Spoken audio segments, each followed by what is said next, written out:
Hello everyone, this is Govind sir. Welcome back to lecture number 5, continuation of second chapter, electric potential and capacitance. Today we are going to discuss about very important topic, capacitor. So आज हम discuss करेंगे कि capacitor क्या होता है, capacitor को कहां use करते हैं, क्यों यूज करते हैं, and other factors that capacitance या कैपेसिटर किस फैक्टर पे डिपेंड करता है. ठीक है, बहुत सारी चीजें हम इस टॉपिक में डिस्कस करेंगे. ये टॉपिक बहुत इंपॉर्टेंट है with board point of view as well as with competition point of view. इसमें से काफी सारे क्वेश्चंस होते हैं. अगर आप क्वेश्चन पेपर उठा के देखोगे तो maximum questions are based on this capacitor. In competitive exam also same criteria. So इससे हमें ना बहुत डिटेल में स्टडी करना है. हमारे आगे के जो भी लेक्चर्स है काफी कुछ इस पे ही बेस्ड होगा. बट मैं जब भी आज की क्लास स्टार्ट कर रहा हूं इसमें मैं डायरेक्टली कैपेसिटर से स्टार्ट नहीं करूंगा. I take the basic concept. उस कॉन्सेप्ट से हम आगे बढ़ेंगे. Then will see what is the capacitor. ठीक है, तो सबसे पहला जो पॉइंट है जो आज मैं स्टार्ट कर रहा हूं उसमें ये हो गया, हम पोटेंशियल से स्टार्ट करते हैं. सो अगर मैंने यहां पे पॉइंट दिया हुआ है, the point is containing charge की. ठीक है, अब इस पॉइंट चार्ज की वजह से आपको यहां पे पोटेंशियल फाइंड आउट करना है. यह पोटेंशियल आप वेरी क्लोज में फाइंड आउट कर सकते हो, but the problem is that if I take very close, diagram में आपको दिखेगा नहीं. So I have taken little away. So यहां पे अगर मुझे पोटेंशियल निकालना होगा, इस डिस्टेंस को आप ले लो r. तो क्राइटेरिया बहुत सिंपल सा है कि when I am talking the potential का formula 1/4 pi epsilon naught the charge upon distance from the point of study. ये हमें पता. अब अगर इमेजिन करो कि इस चार्ज में मैंने एडिशनल चार्ज पुट कर दिया, like if you will add plus q in this. So अब टोटल चार्ज की वैल्यू क्या हो जाएगी, 2q हो जाएगी. What will be the effect on potential? So potential पे क्या इफेक्ट होगा, 1/4 pi epsilon naught पे कोई फर्क नहीं पड़ता. q will be 2q upon distance तो सेम ही होगा. अब जो नया पोटेंशियल है वो नहीं रहेगा, नया पोटेंशियल चेंज हो जाएगा. Now v dash. Now we are going to compare it with the previous one. So आप अगर ओरिजिनल वैल्यू, ये देखो ये ओरिजिनल वैल्यू है, यहां पे 1/4 pi epsilon naught capital Q upon r की वैल्यू क्या v है.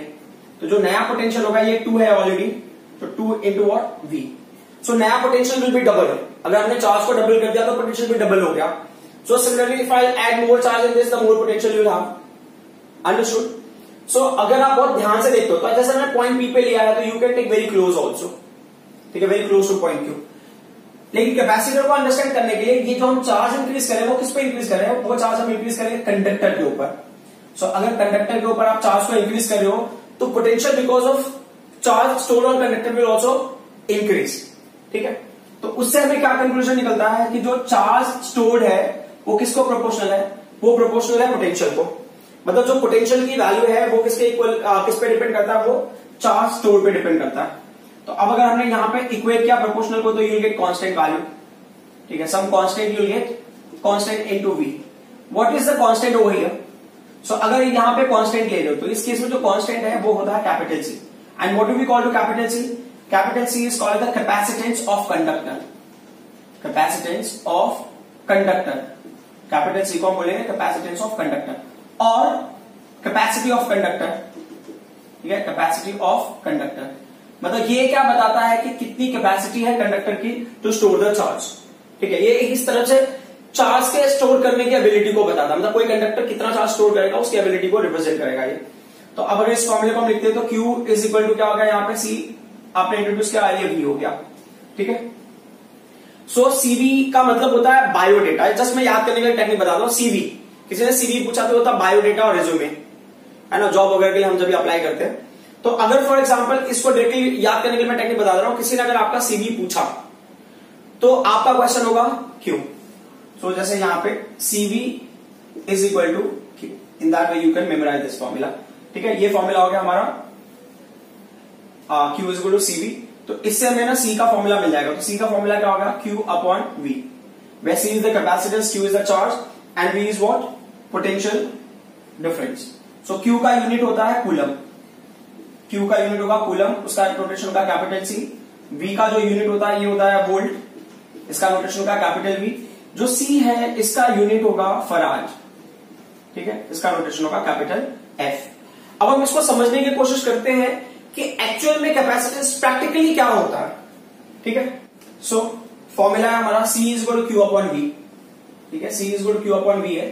तो अगर आप इमेजिन करो कि ये कंडक्टर है इस कंडक्टर पे आपने चार्ज इस तरह से स्टोर किया, इसका पोटेंशियल क्या हो गया 1 वोल्ट, ठीक है। और जो चार्ज आपने स्टोर किया है वो क्या हो गया 1 कूलम। तो जो यहां पे आपको वैल्यू मिलेगा वो क्या होगा 1 फैराड। तो ये 1 फैराड की वैल्यू आपको देगा। बट अगर इमेजिन करो कि आपने सेम कंडक्टर लिया हुआ है या डिफरेंट कंडक्टर ले लिया, that's up to you. Potential difference की वैल्यू 1 वोल्ट है, बट चार्ज जो आपने स्टोर किया वो कितना है 2 कूलम है। तो अब जो कैपेसिटेंस की वैल्यू होगी वो क्या होगा 2 फैराड होगा। सो यू कैन सी कि अगर किसी कंडक्टर का कैपेसिटेंस मुझे निकालना है तो मुझे क्या पता होना चाहिए कि 1 वोल्ट पोटेंशियल के लिए मैं कितना चार्ज स्टोर कर रहा हूं, वो मुझे बताएगा उसके कैपेसिटेंस के बारे में। सो लाइक एक कंडक्टर पे 1 वोल्ट ही मुझे चाहिए, बट 1 वोल्ट जनरेट करने के लिए मैंने कितना चार्ज पे पुट किया है वो मुझे देगा वैल्यू ऑफ दिस कैपेसिटेंस। तो वो कैपेसिटेंस की वैल्यू हम ऐसे निकाल सकते हैं, ठीक है। सो अब एक और जो कंडीशन होता है इसके केस में कि अगर आप मुझे, तो ये जो डिवाइस है ना जिसको हम यूज कर रहे हैं स्टोर करने के लिए चार्ज को, इज कॉल्ड एज कैपेसिटर, ठीक है। Device use to store charge, device use to store charge is called as capacitor, ठीक है। अब हम ना कैपेसिटेंस को डिफाइन करते हैं। कैपेसिटेंस को इसी से डिफाइन करेंगे, तो ये क्या होगा capacitance of conductor. Capacitance of conductor is defined as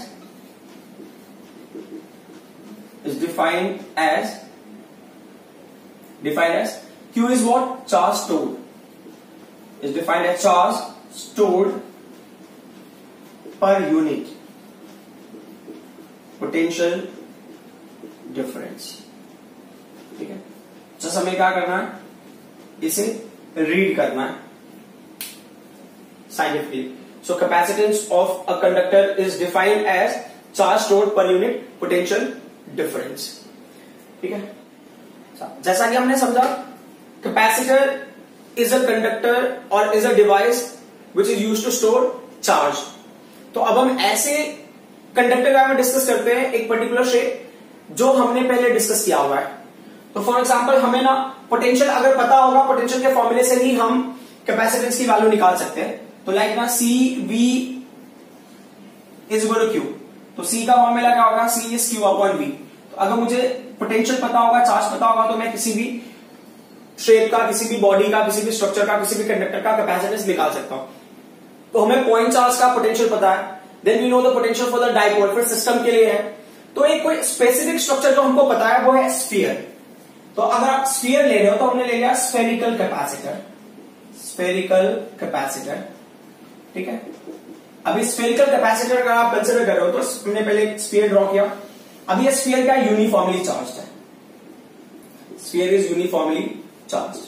अगर ये स्फीयर यूनिफॉर्मली चार्ज है, radius of the sphere is capital R. तो अब अगर मैं स्फेरिकल ऑब्जेक्ट कंसिडर करता हूं या कंडक्टर कंसिडर करता हूं, उसके ऊपर अगर चार्ज स्टोर्ड है यूनिफॉर्मली, तो what will be the potential का वैल्यू। तो उसके लिए पोटेंशियल का formula V is equal to 1/4πε0, that is charge on at the surface of sphere upon radius of that sphere. हमने एक और चीज डिस्कस किया है कि सेंटर से लेकर सरफेस तक का पोटेंशियल क्या होगा, सेम होगा। आप किसी फॉर्मूले को अरेंज करते हैं तो V की वैल्यू V होगी यहाँ पे, या आप Q V को आप वहां लेके चले जाओ तो ये Q है अपॉन V हो गया, and this 4πε0 will come this side, capital R will also come on this side. So Q upon V का वैल्यू क्या हो गया, दैट्स अ कैपेसिटेंस, ठीक है। Q upon V is capacitance, है ना, you can see it from over here. और ये हो गया 4πε0 R। ये किसका कैपेसिटेंस होगा, it's a capacitance of spherical capacitor, ठीक है। तो अगर स्फेरिकल कंडक्टर है और चार्ज है तो उसका कैपेसिटेंस हम ऐसे निकाल सकते हैं। अब क्या होता है कि जो स्फेरिकल कैपेसिटर होता है ना, उसकी जो वैल्यू होती है वो बहुत लो होती है, ठीक है। हमें वो भी समझना है कि why don't we use spherical capacitor, ठीक है, in day to day life. तो उसका रीजन होता है because it's capacitance very low. वो हमें समझना है कि कैसे पता चलता है कैपेसिटेंस का बहुत लो है, ठीक है। तो उसके लिए हम ना एक एग्जाम्पल लेंगे। वो एग्जाम्पल में हम ऐसे किसी डिवाइस को यूज करेंगे या किसी ऐसे चीज को यूज करेंगे जिसके बारे में हमें पता है। तो हमने क्या किया, यहाँ पे अर्थ को इमेजिन कर लिया कि मान लो अगर हम अर्थ को चार्ज कंडक्टर लेते हैं, ठीक है। सो अर्थ के ऊपर अगर चार्ज स्टोर होगा तो उसकी कैपेसिटेंस की वैल्यू कितनी होगी, ठीक है। तो अब अर्थ के लिए जो रेडियस का वैल्यू है वो कितना है, 6400 किलोमीटर, ठीक है। ये हो गया 6400 इंटू 10⁻³ मीटर। तो अगर मैं डेसिमल के टर्म में लूँ तो 6.4 इंटू है ना पावर 3 इसका एंड पावर 3 इसका 10⁻6 मीटर हो गया, या आर का वैल्यू। और कैपेसिटेंस का फॉर्मूला है हमारे पास 4 पाई epsilon not into capital R. तो सी इज इक्वल टू आर का वैल्यू क्या होगा, ये 6.4 इंटू 10⁻6 हो गया, ठीक है। And what's the value for 4 pi epsilon naught, तो 4 पाई एप्सिलॉन नॉट के लिए हम क्या करते हैं, यहाँ पे आप ले low value 1/4 pi epsilon not हो गया ये, ठीक है। 1/4 पाई एप्सिलॉन नॉट ले लिया हमने, जिसकी वैल्यू क्या 9 इंटू 10⁻9। अब इसको रेसिप्रोकेट कर दो, रेसिप्रोकेट करेंगे तो क्या होगा 4 पाई एप्सिलॉन नॉट हो जाएगा, ये 1/9 इंटू 10⁻9 हो जाएगा, ठीक है। सो अब वो वैल्यू हमने रख दिया 4 पाई एप्सिलॉन नॉट का 1/9 इंटू 10⁻9। तो अब ये 10⁻9 विल गो अप, ठीक है। सो क्या होगा -9 इंटू 6 -9 और वो क्या होगा +6 है, तो ये -3 हो जाएगा। और यहां पे क्या वैल्यू मिला हमें 6.4 डिवाइड बाय 9, ठीक है। अब इसका अगर हम कैंसिलेशन करते हैं तो क्या होगा 9 ये 0 पॉइंट हो गया, 9 7 जा 63 देन 1 ठीक है। अब इसी वैल्यू से हम देखते क्या है, ये 0.711 इंटू 10⁻क्या होगा -3 हो गया। अब ना हम इसको ऐसे वैल्यूज पे लेके आते हैं, देखो अभी ये क्या होगा, ये मिली फैराडे होगा, एक्चुअल में यूनिट होगा फैराडे, तो अब ना मिली फैराड तो मिली फैराड ले सकते हो क्योंकि 10⁻³ है। 10⁻6 का होता माइक्रो फैराड होता है। तो जनरली ना practical day to day life में हमें माइक्रो फैराड में कैपेसिटर ज्यादातर मिलता है जो हम यूज करते हैं डे टू डे लाइफ में। तो हम इसको ना माइक्रो फैराड में कन्वर्ट करके देखते हैं कितनी वैल्यू होगी। तो ये C इज इक्वल टू कितना मिला आपको 0. ये मिला था 711, तो हमने क्या किया इसको 7.1 अगर लेते हो आप 7.1 तो 10⁻⁻4 होगा, और अगर आप 71.1 ले लिए तो 10⁻⁻5 हो गया। सिमिलरली 711 इंटू 10⁻6 ये फैराड हो गया, तो एक्चुअल में वैल्यू होगा 711 माइक्रो फैराड। ये हो गया कैपेसिटेंस ऑफ अर्थ। अगर आप इमेजिन करोगे ये प्रैक्टिकली अगर आप देखो तो ये बहुत स्मॉल वैल्यू है, इट्स वेरी स्मॉल वैल्यू। मतलब एक अर्थ को आप ना चार्ज करोगे और तो अर्थ इतना बड़ा स्फीयर होगा, उसका कैपेसिटेंस 711 माइक्रो फैराड। अब आप इमेजिन करोगे ना बहुत सारे इलेक्ट्रॉनिक डिवाइसेस है लाइक ना टेलीविजन, तो अगर आपने काफी सारे टेलीविजन के डिवाइसेस ही लोगे, अगर उसके कैपेसिटेंस आप लेते हो, उसमें जो कैपेसिटर हम यूज करते हैं, तो उनकी वैल्यूज ही ना इसके क्लोज हो जाएगा। मतलब अब एक टेलीविजन को वर्क करने के लिए मुझे अर्थ को चार्ज करना पड़ेगा, तो अर्थ को रखोगे कहां पे, इतना बड़ा स्फीयर, ठीक है। Then this value is very small ना, so using sphere as a capacitor is not a right decision, ठीक है। सो जो अगला टॉपिक है उसके लिए हम इमेजिन करते हैं कंडक्टर जिसको आपने चार्ज किया है positively charge, this conductor is positively charge, ठीक है। हम इस साइड पे चार्ज को कंसिडर कर रहे हैं, this conductor is positively charge, ठीक है। आप इमेजिन करो कि इस कंडक्टर के वजह से इस कंडक्टर के पास में यानी तो आप इमेजिन करना, तो ये कंडक्टर के यहां पे इसका पोटेंशियल क्या होगा, तो ये कंडक्टर 1 है तो इसका पोटेंशियल मैंने ले लिया 100 वोल्ट। इस कंडक्टर चार्ज कंडक्टर की वजह से जो पोटेंशियल जनरेट हुआ रहेगा वो रहेगा 100 वोल्ट। अब क्या करते हो, आपने अनदर कंडक्टर लेके आते हो very close to this, another conductor is brought in the vicinity of this charge conductor. ये जो दूसरा कंडक्टर आप लेके आए हो ना, ये क्या है, अनचार्ज कंडक्टर है, इट इज व्हाट अनचार्ज कंडक्टर, ये अनचार्ज कंडक्टर है, and this one is what charge conductor, ठीक है। ये बहुत ही इंपॉर्टेंट पॉइंट है कॉम्पिटिटिव एग्जाम में, इसके ऊपर काफी सारे क्वेश्चन पूछे गए हैं, ठीक है। सो अब क्या होता है कि जब ये कंडक्टर के पास में इस कंडक्टर को लेके आते हैं तो ये क्या है, चार्ज नहीं है, तो अब क्या होगा, इसमें ना चार्ज इंड्यूस होगा, ठीक है। ये कंडक्टर 2 है बराबर, तो अब जो इसके अंदर पोटेंशियल जनरेट होगा उसको हम ले लेंगे V2, ठीक है। अब उसको देखते हैं होता क्या, तो जब ये नेगेटिव ये पॉजिटिव चार्ज होता है, यहां पे क्या होगा, इस साइड में नेगेटिव चार्ज इंड्यूस होगा, फाइन। उसके ऑपोजिट में कौन सा चार्ज इंड्यूस होगा, पॉजिटिव चार्ज इंड्यूस होगा। फॉर्चुनेटली अनफॉर्चुनेटली अगर आप समझो तो यहां पे जितना यहां पे चार्ज होगा उतना चार्ज यहां पे इंड्यूस होगा, उतना ही चार्ज यहां पे इंड्यूस होगा। फॉर एग्जांपल मैंने लिया तो ये +Q है, मान लो ये वैल्यू भी ना +Q ही, ये वैल्यू -Q होगा, ठीक है। मतलब सेम चार्ज इंड्यूस हो गया, यहां पे क्या होगा, +Q हो गया, तो अमाउंट ऑफ चार्ज तो तीनों केस में सेम हो गया बराबर। बट प्रॉब्लम कैसा है, प्रॉब्लम इज ऑफ डिस्टेंस। तो आप इमेजिन करो कि ये प्लेट के इस एंड से लेके जहां पे नेगेटिव चार्ज स्टोर है उसका डिस्टेंस है R1 बराबर। और अगर मैं दूसरे सरफेस के लिए ले रहा हूं, if I am taking for the second surface, तो सेकेंड सरफेस का डिस्टेंस को you take it as what R2 जहां पे पॉजिटिव चार्ज इंड्यूस्ड है। और जो समझने वाली बात इसमें यह है कि R2 का जो डिस्टेंस है that is what greater than R1 का डिस्टेंस, ठीक है। और फॉर्मूला पोटेंशियल का क्या है? So V is equal to 1/4 pi epsilon naught Q upon R। तो you can see V and R are what inversely proportional. तो अब अगर इन दोनों केसेस में मैं ले रहा हूं, तो एक पॉजिटिव के लिए एक नेगेटिव के लिए, तो हम देख लेते हैं इस केस में क्या होगा। तो अब इसमें दो पार्ट बनता है, दो पोटेंशियल। एक तो हो गया प्लेट 2 की वजह से potential because of negative charge, और दूसरा प्लेट 2 की वजह से potential because of positive induced positive charge, ठीक है। Induced negative charge, induced positive charge. तो will the potential remain same at this point? अगर यहां पे मैं पोटेंशियल निकाल रहा हूं इस प्लेट की वजह से, यहां पे पोटेंशियल 100 वोल्ट है, तो because of this plate what will be the potential over here? आप देखो चार्ज की वैल्यू सेम है इन ऑल थ्री केसेस, तो मैं ये नेगेटिव प्लेट की वजह से फाइंड आउट करना चाहता हूं। ये Q का वैल्यू सेम है, 1/4 पाई एप्सिलॉन नॉट की वैल्यू भी सेम रहेगी, बट यू कैन सी ये डिस्टेंस सेम नहीं है। यहां पे distance is very close to 0, ठीक है। यहां पे मैक्सिमम पोटेंशियल होगा इसका, बट जैसे जैसे आप अवे जा रहे हो पोटेंशियल की वैल्यू डिक्रीज होगी। तो यहां पे मान लो पोटेंशियल इसकी वजह से यहां पे जो पोटेंशियल है उसकी वैल्यू आप इमेजिन करो कि क्या है, माइनस, अगर आप ऐसे इमेजिन करोगे, मैं -60 वोल्ट ले लिया, ठीक है। It's assumption. Why I am taking minus sign? क्योंकि पोटेंशियल में जो चार्ज का साइन होगा that I need to consider. तो ये -60 वोल्ट जनरेट करेगा, ठीक है। And what will be the potential because of positive charge? तो as you can see Q का वैल्यू सेम है, बट R का वैल्यू पॉजिटिव चार्ज वाले का प्लेट का सरफेस का is greater than this negative one. So R2 is greater then R1, तो उसकी पोटेंशियल उससे भी कम होगी। तो इसका जो पोटेंशियल होगा, आप इमेजिन करो, इसका पोटेंशियल होगा 40 वोल्ट, बट ये पोटेंशियल क्या होगा, प्लस होगा। सो पोटेंशियल का क्या क्राइटेरिया होता है? Potential at a point is, आपको अल्जेब्रिकली आपको क्या करना है, ऐड करना। आप उसको आप ऐड करोगे, तो अगर आप ऐड कर रहे हो तो यहां पे जो V का वैल्यू है, V जो एक्चुअल V होगा, actual V will be what, V1 plus V2 because of -Q and V2 because of +Q। तो फाइनली क्या हो जाएगा, ये 100 हो गया, -60 हो गया, प्लस क्या हो गया, 40 हो गया। तो 100 + 40 140 -60 कितना हो जाएगा, 80 वोल्ट। फाइन। अब आपको एक जो पॉइंट इसमें समझना है वो ये है कि अगर कोई चार्ज कंडक्टर है, उसका पोटेंशियल है, अब उसके पास में अगर आप कोई अनचार्ज कंडक्टर लेके आते हो तो उसका पोटेंशियल क्या होगा, डिक्रीज होगा, ठीक है। सो आप ये पॉइंट यहां लिख लो। So if an uncharged conductor is brought closer to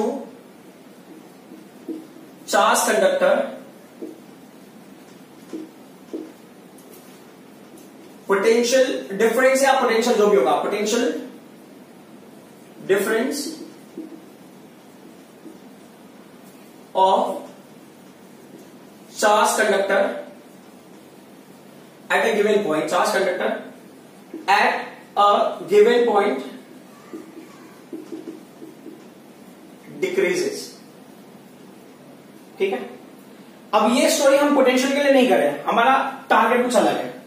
हमने क्या डिस्कस किया था, CV, किसी ने आपका CV पूछा तो आप पूछोगे Q, तो C इज इक्वल टू क्या हो गया, Q अपॉन V। तो आप देख रहे हो कि पोटेंशियल डिक्रीज हो जा रहा है, तो कैपेसिटेंस क्या होगा, इंक्रीज हो गया। So if an uncharged conductor is brought closer to charged conductor, potential difference of charged conductor at a given point decreases, but capacitance increases, ठीक है। तो अब क्या हो गया, यहां पे आपको ये चीज समझना है कि अगर एक कंडक्टर है तो कैपेसिटी अलग है, बट जब आप उसको कन्फाइन करने की कोशिश करते हो, मतलब ये चार्ज के ऊपर स्टोर था, अब एक अनचार्ज कंडक्टर लाके आप क्या करते हो, उसको कन्फाइन करने की कोशिश करते हो। When you try to confine the charge, तो कैपेसिटेंस जो होता है ना वो क्या हो जाता है, बढ़ जाता है। Now it is having ability to store more charge, okay. अब इसमें एक छोटा सा ट्विस्ट और है, वो ट्विस्ट इंट्रोड्यूस करने से पहले आप इतना समझ लो, ये पार्ट आई होप कि आपको क्लियर हो गया रहेगा, ठीक है। अब जो अगला ट्विस्ट ये है कि अगर मान लो इसको आपने ना अर्थ कनेक्शन कर दिया, जो अनचार्ज कंडक्टर था उसकी अर्थिंग कर दिया आपने, ठीक है। हाँ, इससे पहले एक पॉइंट और देख लो कि अगर जैसे कि हमने पहले भी किया हुआ फर्स्ट चैप्टर में कि अगर ये बॉडी है, यहाँ पे पॉजिटिव चार्ज है इस साइड पे, और ये बॉडी है इसके इस सरफेस पे नेगेटिव चार्ज है, अगर आपने उसको अर्थ कनेक्शन दिया, यहाँ पे भी अर्थ कनेक्शन दे दिया, ठीक है, तो रूल क्या होता है कि जो पॉजिटिव चार्ज है ना उसको आपको ले लेना हाई पोटेंशियल, और जो नेगेटिव चार्ज को आपको ले लेना लो पोटेंशियल। तो जो अर्थ वाला होगा एक्जैक्टली अपोजिट बिहेव करेगा, तो ये होगा लो पोटेंशियल और ये क्या होगा हाई पोटेंशियल। एक और चीज, अगर ये पॉजिटिव है तो लो पोटेंशियल मतलब ना it will behave as a negative terminal, और अगर ये नेगेटिव चार्ज है लो पोटेंशियल है तो high potential it will behave as a positive terminal. और इलेक्ट्रॉन हमेशा कहां से कहां मूव होता है, low potential to high potential और negative terminal to positive terminal. तो यहां पे भी सेम ब्रैकेट है। तो अगर बॉडी नेगेटिवली चार्ज है तो इलेक्ट्रॉन बॉडी से ग्राउंड में जाएगा, अगर बॉडी पॉजिटिवली चार्ज है तो इलेक्ट्रॉन ग्राउंड से बॉडी की तरफ जाएगा। तो यहां पे आपने इसको कनेक्ट कर दिया, तो अब यहां पे क्या हो गया, ये जो चार्ज सरफेस है ये कैसा बिहेव करेगा, पॉजिटिव चार्ज है तो हाई पोटेंशियल, ये कैसा बिहेव करेगा लो पोटेंशियल। अब इलेक्ट्रॉन किधर से किधर मूव करेगा, low potential to high potential, that is low potential मतलब नेगेटिव की तरह बिहेव करेगा, high potential in the sense positive की तरह बिहेव करेगा। तो अब ये electron negative terminal to positive terminal और low potential to high potential जाएगा। तो अब इलेक्ट्रॉन जब जाएंगे ना तो ऐड होंगे इसके साथ में, ये पॉजिटिव साथ में ऐड होगा, ये डिसअपियर हो जाएगा, इसके साथ में ऐड होगा, ये भी डिसअपियर। तो फाइनली क्या होगा कि जैसे आपने पोटेंशियल डिक्रीज होता है, ठीक है, बट अगर आपने अर्थ कर दिया, अर्थ कनेक्शन दे दिया, तो पोटेंशियल पे क्या इफेक्ट होगा वो देख लेते हैं। तो अब ये पार्ट देखो, तो अब कैसा हो गया कि जो ये सेकंड पार्ट में मैं बता रहा हूं अर्थिंग करने के बाद, तो जो V का वैल्यू है ये V1 तो होगा ही हमारा, है ना, यहां पे जो पोटेंशियल था वो तो रहेगा ही। अब जो सरफेस 1 की वजह से ही पोटेंशियल होगा, तो सरफेस 1 का पोटेंशियल क्या है, V2 because of minus charge, वो तो 0 हो गया। अब यहां पे वैल्यू कितना है, ये कितना था 100 था बराबर, अब 100 माइनस कितना हो गया 60 हो गया, तो वैल्यू कितना हो जाएगा 40 volt. It decreases further.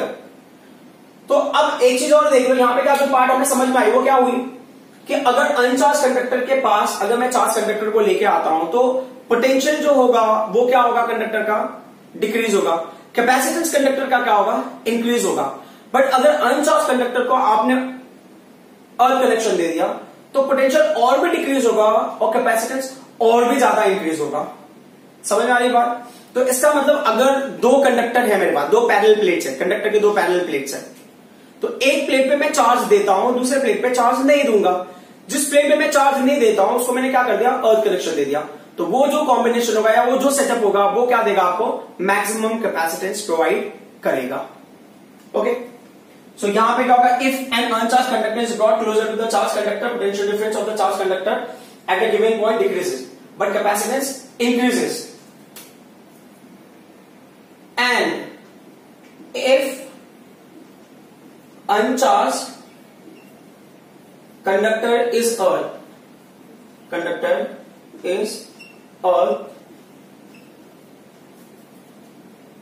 potential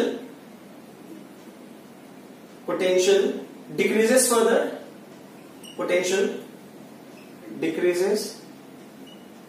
further, and capacitance increases. ठीक है, तो ये पॉइंट अगर आप लिख लोगे तो बेहतर होगा, because this is very important. So अब अगर हम कभी भी डिस्कस करेंगे तो दो पैरेलल प्लेट कंडक्टर हमें लेना होगा, एक प्लेट पे चार्ज हम स्टोर करेंगे, सेकेंड होगा अनचार्ज होगा एंड अर्थ कनेक्शन दे देंगे, तो कैपेसिटेंस की वैल्यू क्या होगी, मैक्सिमम होगी।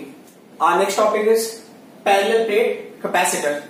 जो अभी हमने क्या डिस्कस किया कि अगर एक चार्ज कंडक्टर है उसके बगल में आप अगर अनचार्ज कंडक्टर लेके आते हो तो उसका जो पोटेंशियल होगा वो क्या होगा, डिक्रीज होगा, बट कैपेसिटेंस इंक्रीज होगा। बट अगर मान लो कि अनचार्ज कंडक्टर को आपने अर्थ कनेक्शन कर दिया, सो क्या होगा, कैपेसिटेंस और भी इंक्रीज होगा because potential will decrease further.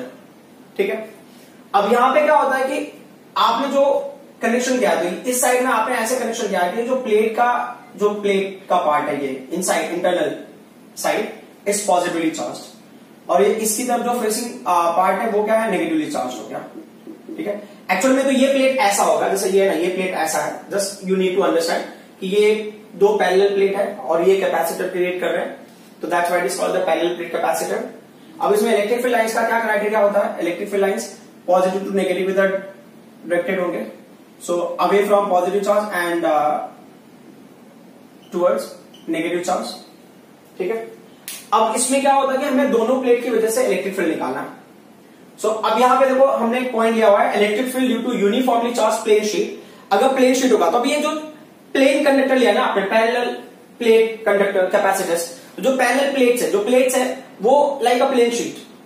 तो प्लेन शीट की वजह से इलेक्ट्रिक फील्ड क्या होगा, ये डायग्राम मैंने ड्रॉ किया just to make you understand कि ऐसा डेरिवेशन हमने फर्स्ट चैप्टर में किया हुआ है। तो उसकी वजह से इलेक्ट्रिक फील्ड का फॉर्मूला क्या है, E is equal to sigma upon 2 epsilon naught. तो यहां पे क्या क्या हमने दो पॉइंट कंसिडर कर लिए। ठीक है, तो पहला पॉइंट में क्या कर रहा हूं कि पॉजिटिव प्लेट की वजह से जो इलेक्ट्रिक फील्ड होगा वो क्या होगा, E1 होगा, which is going on right hand side. जो नेगेटिव प्लेट की वजह से इलेक्ट्रिक फील्ड क्रिएट हुआ है वो E2 होगा, that will be also in the same direction ना, कोई फर्क नहीं पड़ता। पॉजिटिव चार्ज का will be right hand side, negative charge का will be also right hand side only, because it will be away for positive charge, it will be away for negative charge, it will be towards. Fortunately, unfortunately for both same direction you are having. But plane sheet की वजह से जो हम formula हमारे पास है क्या, plane sheet की वजह से तो E1 इज इक्वल टू, दोनों पे हमने इमेजिन किया था amount of charge will be same. एक और बात आपके लिए समझना बहुत जरूरी है कि यहाँ पे जो चार्ज है ये प्लस क्यू हो गया, यहाँ पे चार्ज है माइनस क्यू। तो जो एक्चुअल चार्ज आप स्टोर कर रहे हो ना वो स्टोर हो रहा है प्लस क्यू के फॉर्म में, ये चार्ज के फॉर्म में स्टोर नहीं होगा। ये जो इंड्यूस चार्ज है ना, ये किस लिए इंड्यूस होता है, it is use just to confine this charge, कि मतलब प्लस क्यू ना वहां पे होल्ड होके रहे, कैपेसिटर के अंदर वो स्टोर होके रहे। इसके लिए हमने क्या किया, यहाँ पे ये जो है ये प्लेट डालने से उसको होल्ड करके रखेगा, it will increase the capacity. ठीक है, अब जैसे जो चार्ज आप यहाँ पे ऐड करोगे accordingly same value will come, but this charge का कोई इंपॉर्टेंस नहीं है। यहाँ पे जो स्टोर चार्ज है वो ये है, फ्यूचर में जो हम चार्ज यूज करेंगे वो ये चार्ज होगा, नॉट दिस वन। ये for a moment and for the time of charging, for the time of discharging, for the time of storing, this charge is going to hold charge plus q। इतना ही इसका काम है, to confine this charge plus q। ठीक है, तो अब plus Q charge को आप स्टोर करने की कोशिश कर रहे हो, तो यहाँ पे प्लस क्यू है, बट इलेक्ट्रिक फील्ड तो दोनों की वजह से होगा। तो इसकी वजह से जो इलेक्ट्रिक फील्ड है डेंसिटी दोनों का सेम होगा, क्यों, क्योंकि चार्ज सेम है, दोनों का एरिया सेम हमने लिया है। तो सिग्मा अपॉन क्या हो गया, sorry sigma upon 2 epsilon naught. अब हम सेकंड के लिए ले रहे हैं E2 का value, that is what, again sigma upon 2 epsilon naught. अब टोटल इलेक्ट्रिक फील्ड क्या होगा inside, so resultant electric field is capital E is equal to electric field because of first plate, electric field because of second plate. Now will put their values, तो sigma upon 2 epsilon naught plus sigma upon 2 epsilon naught. Fine, अब इसका LCM ले लो, LCM क्या हो गया 2 epsilon naught और ऊपर क्या होगा 2 sigma, so 2 will cancel out and finally what do we get, sigma upon epsilon naught. So electric field inside parallel plate capacitor is sigma upon epsilon naught. जहां पे एक और मॉडिफिकेशन होगा, मैं यहीं पे कर लेता हूं, सो बेटर होगा। जो सिग्मा का फॉर्मूला क्या होता है, ये होता है Q अपॉन A। ठीक है, चार्ज अपॉन एरिया। तो यहां पे क्या होगा Q upon A epsilon naught. तो यहां पे फाइनली इलेक्ट्रिक फील्ड का फॉर्मूला क्या मिल जाएगा हमें, एरिया ऑफ ईच प्लेट, और ये क्या हो गया, sorry charge upon area of each plate into epsilon not. ये हो गया हमारा क्वेश्चन नंबर 1। ये हो गया electric field due to charge store. अब जब चार्ज स्टोर हुआ है तो उसका पोटेंशियल भी जनरेट होगा। तो अब हमें इलेक्ट्रिक फील्ड ना पोटेंशियल के टर्म में लेना, क्यों, क्योंकि अगर आपको कैपेसिटेंस फाइंड आउट करना है, जहां तक हम समझ रहे हैं कि फॉर्मूला क्या है, जैसा अभी मैंने टेक्निक बताया था CV, तो आप पूछोगे क्यू, तो C का फॉर्मूला होगा Q अपॉन V। हमें चार्ज चाहिए और पोटेंशियल चाहिए, तो हमें ना इलेक्ट्रिक फील्ड चार्ज के टर्म में मिल गया। Can we get electric field in terms of potential, तो उसके लिए एक चीज आपने पहले किया हुआ है, तो E का वैल्यू क्या होता है, E is equal to minus dV by dr, है ना, ये हमने फर्स्ट चैप्टर में किया हुआ है। सेकेंड चैप्टर में भी हमने काफी जगह पे इसको यूज किया हुआ है। तो अब अगर आप ना इसको नॉर्मल, ये माइनस इंडिकेट करता है कि पोटेंशियल जो होगा वो डिक्रीज होगा in the direction of electric field, मतलब इलेक्ट्रिक फील्ड इस डायरेक्शन में, तो जैसे आप इधर जाओगे पोटेंशियल क्या होगा, डिक्रीज होगा। तो हमें साइन से मतलब नहीं है, यहाँ पे हमें ध्यान देना है कि इलेक्ट्रिक फील्ड, तो ये क्या है, ये पोटेंशियल होगा, और R जो है ना वो डिस्टेंस है। तो यहां पे कौन सा डिस्टेंस होगा, तो R जो होगा ना separation between these two plates, है ना, मतलब यहां से यहां तक का इंपैक्ट हम फाइंड आउट करें। तो ये जो इलेक्ट्रिक फील्ड यहां से यहां तक है, तो यहां से यहां तक का पोटेंशियल कैसे रिलेट होगा। ठीक है, मान लो कि यहां पे ले रहा पोटेंशियल अलग होगा, यहां पे लूंगा पोटेंशियल अलग होगा, यहां पे लूंगा पोटेंशियल अलग होगा। ठीक है, तो अब ये क्या होगा कि जो V पोटेंशियल होगा वो कंट्रोल रहा है with respect to small t, तो कैपिटल E का वैल्यू मिल गया। और एक और चीज है, आप यहाँ पे प्लेट के यहाँ पे कैपिटल A लिख सकते हो, इट्स एरिया ऑफ प्लेट। ठीक है, अब उसके हिसाब से मिल गया, तो आप लिखोगे सिंस जो इलेक्ट्रिक फील्ड का फॉर्मूला है वो क्या है, potential upon separation between plates. ये हो गया हमारा इक्वेशन नंबर 2। अब from equation 1 and 2, so from equation 1 and 2 what do we get? So वहां से आपको वैल्यू मिली Q upon A epsilon naught, और यहां से हमें क्या वैल्यू मिला? V upon D। हमें क्या ऑब्टेन करना है? Q अपॉन V ऑब्टेन करना है to get the capacitance. So Q को हमने ये ले दिया, V को you take this side, so ये क्या होगा? A epsilon naught will go in numerator, this small d, and finally will get capital C is equal to what? A epsilon naught upon D। So where C is equal to A epsilon naught upon D is what? It is what? Capacitance between parallel plate capacitor. Capacitance between parallel plate capacitors. Parallel plate capacitor. Capacitor containing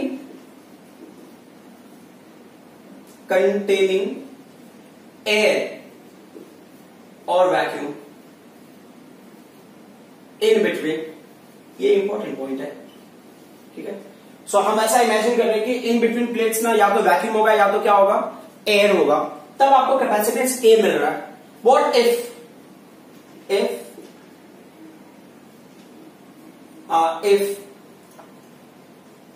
space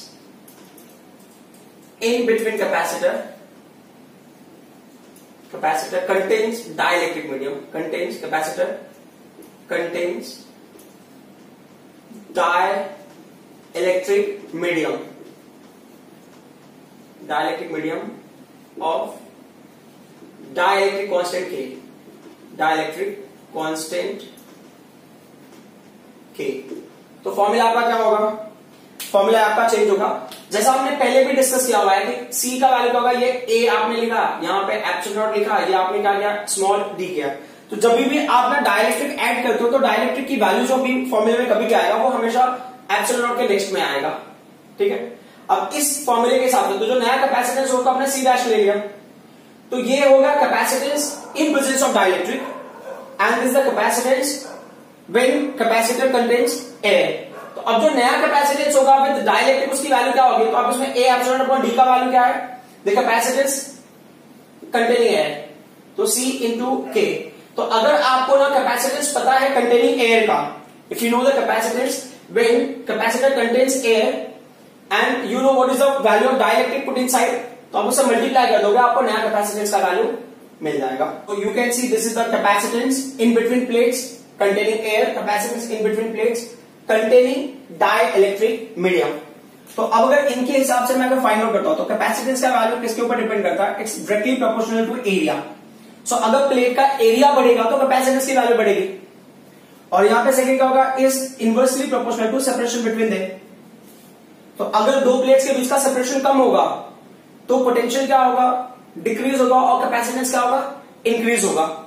as I said ना, when uncharge conductor is brought closer to this charge conductor, तो capacitance की value क्या होगी? Increase होगी, और potential की value क्या होगी?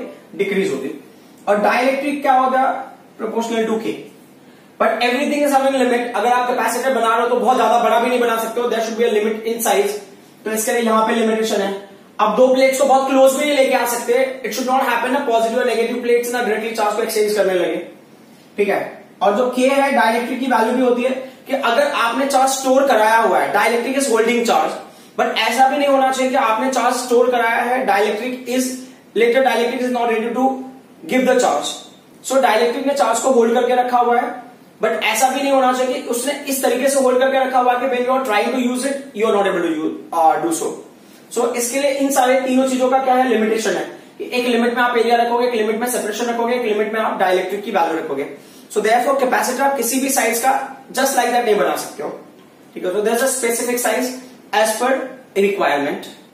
सो हमने डिस्कस किया कैपेसिटर, एक हमने लिया था स्फेरिकल कैपेसिटर, जिसमें हमने देखा कि spherical capacitor is not very useful, क्योंकि उसके अंदर जो चार्ज स्टोर होगा या जो उसकी कैपेसिटी है दैट इज वेरी लो। फिर हमने पैरेलल प्लेट कैपेसिटर लिया। So parallel plate capacitor is actually convincing होता है, और जितनी वैल्यू हमें चाहिए उतनी हमें मिल जाती है, तो हम पैरेलल प्लेट कैपेसिटर को यूज करते हैं डे टू डे लाइफ में। हम पैरेलल प्लेट कैपेसिटर को कई जगह पे यूज करते हैं। बट अब यहां पे क्या है कि अगर हम कैपेसिटर को कंपेयर करें तो मतलब हमें समझना है कैपेसिटर एक्चुअल में किस लिए यूज होता है। तो यहां पे हमने एक टर्म लिया हुआ है, device use to store electrical energy. तो जो चार्ज आप स्टोर कर रहे हो वो अंदर जाके ना एनर्जी के फॉर्म में स्टोर हो रहा है, ठीक है, वो एनर्जी हो गया इलेक्ट्रिकल एनर्जी। तो ऐसे दो डिवाइसेस होते हैं जिसका हमें यूज करना है इलेक्ट्रिकल एनर्जी स्टोर करने के लिए। तो क्या होगा, devices use to store electrical energy. एक हो गया बैटरी सेल, बैटरी और सेल एक हो गया, और दूसरा होगा कैपेसिटर। दोनों में क्या फर्क है, क्योंकि क्या दोनों का मैकेनिज्म ना very parallel to each other, पर थोड़ा सा डिफरेंस है दोनों में। डिफरेंस क्या है कि जो बैटरी और सेल होता है ना, ये क्या करता है, stores high electrical energy, stores high electrical energy, ठीक है। और कैपेसिटर क्या करता है, स्टोर्स लो इलेक्ट्रिकल एनर्जी। ये ना लो इलेक्ट्रिकल एनर्जी स्टोर करेगा, मतलब इसमें जो एनर्जी स्टोर होगी वो बहुत हाई होगा, इसमें जो एनर्जी स्टोर होगी वो बहुत लो होगा, ठीक है।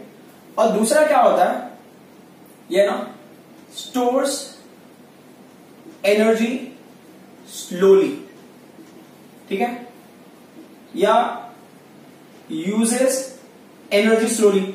अब स्टोर भी स्लोली कर रहा है तो यूज भी स्लोली ही करेगा, ये यूजेस एनर्जी स्लोली, ठीक है। और ये क्या करता है, कैपेसिटर स्टोर्स एनर्जी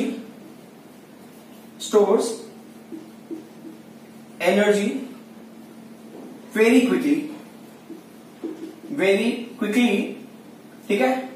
और सिमिलरली क्या होगा, यूजेस एनर्जी वेरी क्विकली। अब ये क्विकली में कितना क्विकली वो करेगा, with in fraction of seconds,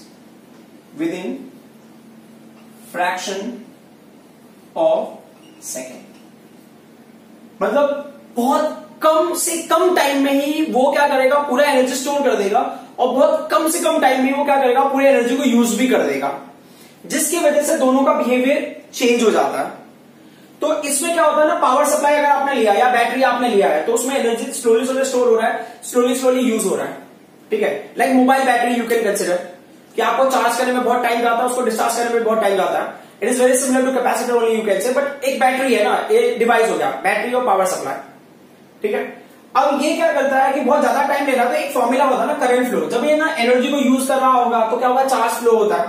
तो एक फॉर्मूला होता है I is equal to Q upon T, ठीक है। अब आप इमेजिन करो कि ना 1 कूलम चार्ज फ्लो होता होगा, for example 1 coulomb charge store हुआ है या 1 कूलम चार्ज को हम यूज कर रहे हैं, ये कितने टाइम में यूज कर रहा होगा, मान लो 1 सेकंड में यूज कर रहा होगा। 1 कूलम चार्ज को बैटरी है 1 सेकंड में यूज कर रहा है, तो उसकी वजह से जो हमें करंट मिलेगा वो मिलेगा 1 एम्पियर। अब कैपेसिटर के केस में क्या होता है कि मान लो कैपेसिटर ने इलेक्ट्रिकल एनर्जी स्टोर किया है। अच्छा, ये इलेक्ट्रिकल एनर्जी कौन से फॉर्म में स्टोर करता है, so electrical energy store in form of charge के फॉर्म में इसने स्टोर किया है।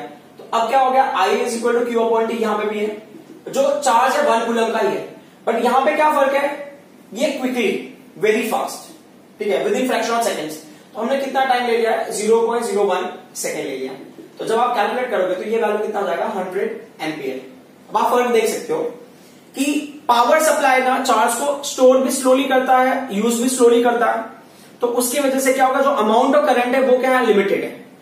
बट अगर कैपेसिटर हम कंसिडर कर रहे हैं तो with in a fraction of second ये स्टोर भी करेगा, with in a fraction of second ये यूज भी करेगा, बिकॉज ऑफ विच, मतलब यूज के टाइम वाला मैं बता रहा हूं, स्टोर वाला हम कंसिडर नहीं कर रहे हैं। When it is used in fraction of second, because of it is generating a greater amount of current, ठीक है। तो अब मैं कैपेसिटर को हम यूज कहां करते हैं, चलो ठीक है, ये लो करंट देगा, वो हाई करंट देगा। डोमेस्टिक पर्पज के लिए जब हम करंट यूज करते हैं तो उसका एक रेंज होता है, आपने 10th स्टैंडर्ड में लर्न किया होगा। तो 0 to 5 एम्पियर का एक होता है और एक 15 एम्पियर वाला भी रेंज होता है। तो 0 to 5 जो एम्पियर का है वो डोमेस्टिक पर्पज, लाइक फैन हो गया, बल्ब हो गया, इन सब के लिए हमें इतने की रिक्वायरमेंट होती है। लेकिन जो हो गया ना, एयर कंडीशन हो गया, रेफ्रिजरेटर वगैरह होगा, उसको 15 एम्पियर का हमें स्ट्रेंथ चाहिए होता है। बट एक और चीज आपके लिए जानना जरूरी है, कैपेसिटर ना आपको ज्यादा करंट दे रहा है, तो कुछ ऐसे डिवाइसेस है जहां पे हम कैपेसिटर को यूज करते हैं। तो कैपेसिटर का दूसरा नाम भी है, कैपेसिटर एक दूसरा नाम भी है, वो है कंडेंसर। कैपेसिटर का दूसरा नाम है कंडेंसर। अब एक कंडेंसर कहां पे यूज होता है, तो इलेक्ट्रिक फैन में कंडेंसर यूज होता है। तो जैसा अभी आप सोचोगे कि चलो ठीक है, इलेक्ट्रिक फैन में अभी इसके पहले मैंने मेंशन किया कि जो करंट की वैल्यू होती है 0 to 5 एम्पियर के रेंज में होता है, बट अभी मैं कह रहा हूं कि ना कंडेंसर जो होता है वो फैन में लगा होता है ना, वो एक सिलेंड्रिकल शेप का होता है, अगर आपने देखा होगा तो नोटिस किया होगा। तो अब जो है सिलेंड्रिकल शेप का जो है वो कंडेंसर है, वो कंडेंसर का कैपेसिटर है, तो कहां पे करंट हमें ज्यादा चाहिए होता है, क्यों करंट ज्यादा चाहिए होता है, ये क्वेश्चन है। सो जो फैन होता है ना, फैन को स्टार्ट करने के लिए ना आपको ग्रेटर अमाउंट ऑफ इलेक्ट्रिसिटी की रिक्वायरमेंट होती है, you need more current, like now more than 20 ampere. तो मोर देन 20 एम्पियर चाहिए तो आप 5 एम्पियर करंट अगर सप्लाई हो रहा है, 15 एम्पियर हमें डोमेस्टिक पर्पस, मतलब ऐसे जो बड़ा रेंज है उसका 15 एम्पियर है, तो अब हमें अगर 20 एम्पियर से ज्यादा करंट चाहिए तो how are we going to get that value, वो तो पॉसिबिलिटी नहीं है ना, normal power supply can't give. तो हमें क्या करना पड़ता है, कैपेसिटर यूज करना पड़ता है। तो कैपेसिटर क्या करता है, चार्ज को स्टोर करके रखा हुआ है, जैसे आप फैन को ऑन करते हो वैसे ही जो कंडेंसर होता है उसके अंदर जो चार्ज स्टोर है वो डिस्चार्ज होगा, वो चार्ज जब डिस्चार्ज होगा with in a short interval of time, जिसकी वजह से क्या होगा, amount of current will be very high, तो वो जो मोमेंटरी करंट मिलता है ना उसकी वजह से फैन क्या होगा, स्टार्ट होता। जैसे फैन स्टार्ट होगा अब वो नॉर्मल करंट से रोटेट होना स्टार्ट हो जाएगा। अब क्वेश्चन ये है कि ये हमेशा होता है, ये कैसे पता चलेगा आपको, तो एक आपने ना डे टू डे लाइफ में देखा होगा कि कभी कभी क्या होता है ना कि जब ये फैन रुक जाता है, नहीं चलता है, तो हम क्या करते हैं ना, कोई ऑब्जेक्ट लेके उसको रोटेट करते हैं। जब आप रोटेट करते हो, क्यों रोटेट करते हो, क्यों, क्योंकि हो सकता है शायद ना जो पावर सप्लाई उसको मिल रहा है वो पावर सप्लाई उसको इनिशियल जो करंट चाहिए वो प्रोवाइड नहीं कर रहा है। मतलब क्या हो गया ना, कैपेसिटर हेल्प नहीं कर रहा है, कैपेसिटर हेल्प नहीं कर रहा है, कंडेंसर हेल्प नहीं कर रहा, मतलब कंडेंसर खराब हो गया। अब कंडेंसर खराब हो गया तो आप क्या करते हो, फैन को रोटेट कर देते हो, तो जो इनिशियल जो करंट होना चाहिए वो करंट का काम आपने कर दिया, फिर बाकी जो नॉर्मल करंट है उसको रोटेट करता रहेगा। कॉन्सेप्ट बहुत सिंपल सा है कि कैपेसिटर क्या करता है, एनर्जी स्टोर करेगा in short interval of time, उसको डिस्चार्ज भी करेगा या उसको यूज भी करेगा in short interval of time. Time कम होने की वजह से जो अमाउंट ऑफ करंट जनरेट होगा that will be very high. तो इलेक्ट्रिक फैन वन एग्जांपल हो गया। Another example if you take जो कैमरा होता है ना, फ्लैश कैमरा, कैमरा जिससे फोटो क्लिक करते हैं, जो पुराने कैमरास होते हैं उसमें बहुत बार आपने देखा होगा, तो जो कैमरा का जो फ्लैश होता है ना वो, उसको आप नॉर्मल ना 1 वोल्ट 2 वोल्ट जो बैटरीज है उसको देके, 9 वोल्ट का बैटरी देके आप उसको ग्लो कराना is very difficult, it needs a greater amount of current. तो उतना करंट सडनली कहां से आएगा, तो सेम कंडीशन, वो जो फ्लैश लाइट है उसके पहले ना कैपेसिटर कनेक्टेड है, वो कैपेसिटर में जो भी चार्ज स्टोर हुआ रहेगा, अब वो चार्ज क्या होगा, with in a fraction of second use होगा, तो suddenly it will generate a greater amount of current. अब होता क्या है कि कंडेंसर एक बार चार्ज हो गया, जब भी मैं स्टार्ट कर रहा हूं तब कंडेंसर चार्ज होगा, वो चार्ज एक बार यूज हो गया, वो चार्ज एक बार यूज हो गया तो फिर से चार्ज होकर वो स्टोर रहेगा तब तक जब तक आप फिर से फैन को स्टार्ट नहीं करते हो। ठीक है, सेम चीज होता है कैमरे में। कैमरे को जब आप क्लिक करते हो उसके पहले ना वो कैपेसिटर चार्ज हो गया है, जैसे आप क्लिक करते हो तो you are giving permission to discharge it, तो वो फ्रैक्शन सेकंड में डिस्चार्ज होता है। जितने देर में फ्लैश, मतलब वो डिस्चार्ज होके, मतलब आपने प्रेस किया उस बीच में डिस्चार्ज भी हो गया, करंट मिलके वो फ्लैश भी आपको दे रहा है, तो you can C what is the time interval, it's very short, आपने कैलकुलेट करना भी बहुत डिफिकल्ट होगा। ठीक है, सो ये है क्राइटेरिया कैपेसिटर का। सो आपको दो चीजें याद रखनी है, capacitor and power supply both are used to store electrical energy. Power supply electrical energy को स्लोली, मतलब ये जो इसमें एनर्जी जो स्टोर है ये हाई होगा, इसमें एनर्जी स्टोर जो है वो लो होगा, बट फिर भी क्या होगा, इसका इफेक्ट बहुत ज्यादा मिलता है हमको, क्यों, बिकॉज ऑफ टाइम। तो ये स्टोर करता है स्लोली, ये स्लोली स्टोर करेगा और स्लोली उसको यूज करेगा, because of the amount of current generated will be average in amount, like 1 ampere 2 ampere 3 ampere 4 ampere something like that. और यहां पे क्या होगा, जो एनर्जी स्टोर्स होता है, मतलब एनर्जी स्टोर्स लो इलेक्ट्रिकल एनर्जी, और ये बहुत fast but very quickly it will use in a very short interval of time, जिसकी वजह से strength of current will be very high. तो ये क्या होता है किसी किसी डिवाइसेस में जहां पे करंट की क्वांटिटी बहुत ज्यादा होती है, for a momentary, you can say for a moment, so उस जगह पे हम कैपेसिटर को यूज करते हैं। As we discuss in the previous this thing, energy is stored inside capacitor in form of electrical energy. So अब जो भी चार्ज स्टोर हो रहा है, चार्ज की वजह से एनर्जी स्टोर हो रही है। तो अब यहां पे टॉपिक है energy stored inside charge capacitor. तो अगर कोई कैपेसिटर है जो चार्ज है, उसके अंदर जब चार्ज स्टोर हुआ है तो कितनी एनर्जी होगी उसके अंदर, वो हमें फाइंड आउट करना है। तो ये देख लो, ये है symbolic diagram for the capacitor. दो पैरेलल लाइंस आप ड्रॉ कर दोगे तो कैपेसिटर बन जाएगा। ठीक है, तो one will have positive charge, second will have negative charge. जो पॉजिटिव चार्ज है वो एक्चुअल चार्ज है, नेगेटिव चार्ज जो इंडक्शन की वजह से आ रहा है वो होता है just to confine the positive charge inside capacitor. Capacitor के अंदर वो चार्ज बढ़ा रहे हैं जब तक कि आप कोई सुटेबल कंडीशन प्रोवाइड नहीं करते हो ताकि चार्ज फ्लो होकर डिवाइस में यूज हो, तब तक नेगेटिव चार्ज पॉजिटिव चार्ज को क्या करेगा, होल्ड करके रखेगा। ठीक है, तो अब यहां पे देख लो हमने लिया है पैरेलल प्लेट कैपेसिटर। ये जनरल डायग्राम, वो पैरेलल प्लेट बनाने की जरूरत नहीं है। तो ये फर्स्ट प्लेट हो गया, सेकंड प्लेट हो गया, इसका एरिया ए हो गया, इसका एरिया भी ए हो गया, separation between them you consider as what, small d. ठीक है, अब ये पावर सप्लाई है और यहां पे अर्थ कनेक्शन दिया so that we can have a better capacitance and more amount of charge can store inside. So अगर ये पॉइंट हमने लिया है तो हमें क्या करना है, सबसे पहले मैंने इमेजिन किया कि इनिशियली एकदम वेरी बिगिनिंग में इनिशियली व्हाट इज हैपनिंग, जब ना टाइम का वैल्यू 0 है, ठीक है, उस टाइम पे जो चार्ज की वैल्यू ना वो कितना है, तो हमने इमेजिन किया चार्ज स्टोर भी 0 है। ठीक है, उस टाइम पे जो पोटेंशियल डिफरेंस है ना उसकी वैल्यू क्या है, वो भी 0 है।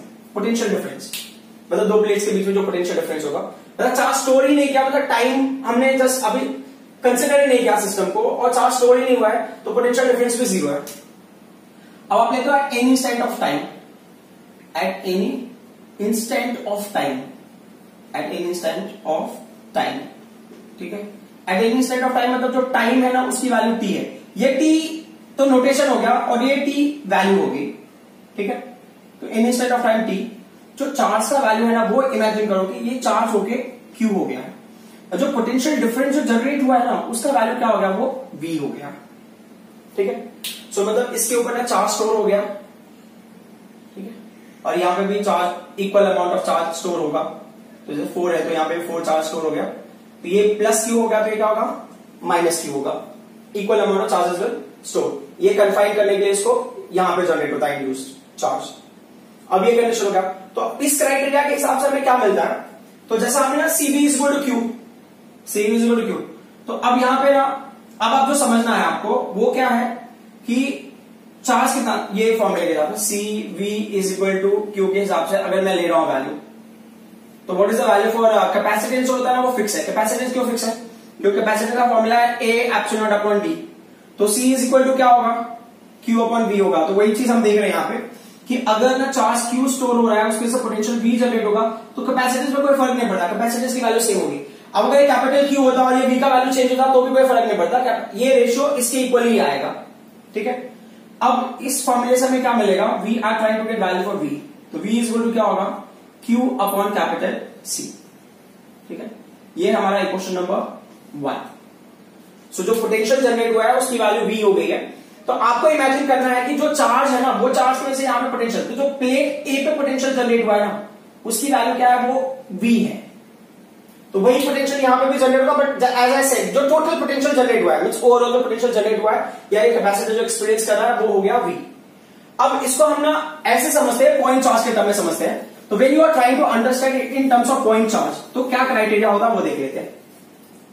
तो आप इमेजिन करो कि अगर यहां पे ना ये ऐसे हमने ले लिया, यहां पे आप पहले कोई चार्ज लेता, यहां पे आपने चार्ज को स्टोर करके क्यू कर दिया। ठीक है, अब कोई ना इंफिनिटी से चार्ज लेके आ रहा है, इंफिनिटी से चार्ज लेके आ रहा है, ये पॉइंट ए है, आप इंफिनिटी से उसको ए तक लेके आते हो, इंफिनिटी से कोई चार्ज आप ए तक लेके आते हो, तो व्हेन यू आर ब्रिंगिंग वो चार्ज का वैल्यू क्या होगा, उस चार्ज को हमने डी क्यू ले लिया है। सो हम इससे भी रिलेट करेंगे। तो अगर आप डी क्यू चार्ज को यहां तक लेके आ रहे हो तो क्राइटेरिया क्या होगा, ये देखो, ये फॉर्मूला आपने देखा होगा। फॉर्मूला क्या है, जो डेल्टा वी, ये साइड में मैं लिख लेता हूं बेटर होगा, जो डेल्टा वी होता है मतलब potential difference is equal to work done in moving unit positive charge. But यहां पे यूनिट पॉजिटिव चार्ज वाला कॉन्सेप्ट नहीं है। अब क्या होता है, आप कौन से चार्ज को मूव कर रहे हो, यहां पे आप मूव कर रहे हो डीक्यू चार्ज को, आप डीक्यू चार्ज को मूव कर रहे हो। कहां से मूव कर रहे हो, डीक्यू चार्ज को आप इंफिनिटी से मूव करके आप ए तक लेके आ रहे हो। मतलब ये प्लेट नहीं, मैं नॉर्मली कोई पॉइंट ए है वहां पे, वो अलग स्टोरी है, ये अलग स्टोरी है, दोनों स्टोरी को हम बाद में लिंक कर लेंगे। तो ये होगा work done in moving charge from infinity two point A, मतलब ये पॉइंट ये है, मतलब यहां पे लेके आ रहा है, लेकिन ये कैपेसिटर से लिंक नहीं है। ठीक है, तो अब जो पोटेंशियल डिफरेंस होगा क्या होगा, पोटेंशियल डिफरेंस होगा potential at A minus potential at infinity. तो जो इंफिनिटी का पोटेंशियल तो जीरो हो जाएगा, जो पोटेंशियल ए पे है वो तो वी है, और हमने इसी पोटेंशियल को इमेजिन करा, तो उतना ही पोटेंशियल, ये जो इस पे चार्ज स्टोर हुआ रहेगा प्लेट के ऊपर, वैसे यहां पे उतना ही चार्ज है तो उतना ही पोटेंशियल दे दिया, हमने ऐसा अज्यूम किया। तो ये होगा वी माइनस 0। तो ये क्या होगा, ये वर्क डन। ये अगर ना स्मॉल चार्ज है ना, वेरी स्मॉल चार्ज, तो ये वर्क डन भी क्या होगा, स्मॉल होगा। तो फाइनल में क्या मिलेगा, will get V is equal to what, dW upon dQ। ठीक है, ये फॉर्मूला आपको समझ में आया होगा कि हम कैसे ऑप्टेन करें। अब उसको हम कैपेसिटर के टर्म में रिलेट करते हैं। तो आप इमेजिन करो कि ये किसी पावर सप्लाई के किसी टर्मिनल को कनेक्टेड होगा, लाइक ना पॉजिटिव टर्मिनल को कनेक्टेड है, वहां से चार्ज चल के यहां तक आ रहा है। तो जो पॉजिटिव टर्मिनल होगा जहां पे ये पावर सप्लाई को कनेक्टेड है, तो पावर सप्लाई को आप इमेजिन करो इन्फिनिटी, पावर सप्लाई से चार्ज है वो फ्लो होके यहां तक आएगा, मतलब इन्फिनिटी से पॉइंट ए तक आया। ठीक है, तो यही कॉन्सेप्ट होगा ना। तो इन्फिनिटी से चार्ज फ्लो होके कहां, ए तक आया, तो जो पोटेंशियल डिफरेंस होगा किसके इक्वल होगा, वर्क डन के इक्वल होगा।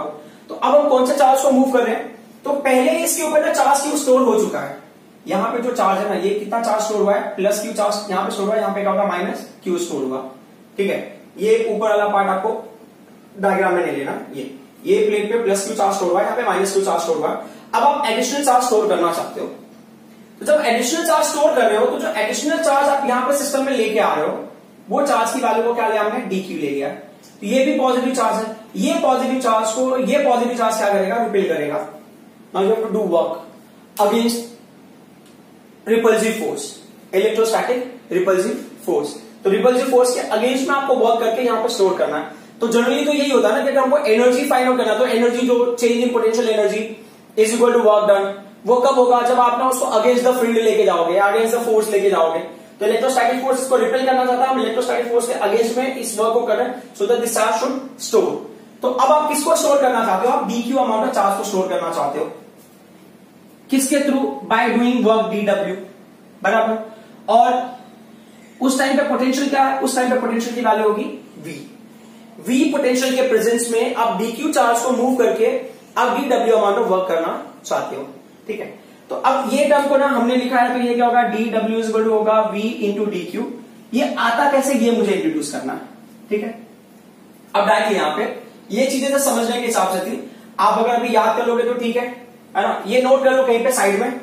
ठीक है, हाँ, जैसे मैं इसकी रिक्वायरमेंट तो नहीं है, अब डेरिवेशन में हमें कैसे यूज करना, क्या यूज करना, तो you mention let dW be work done, dW be work done किसके लिए, in storing charge dQ, in storing charge dQ, in storing charge dQ against electrostatic repulsive force, again electrostatic repulsive force, electrostatic repulsive force at potential V।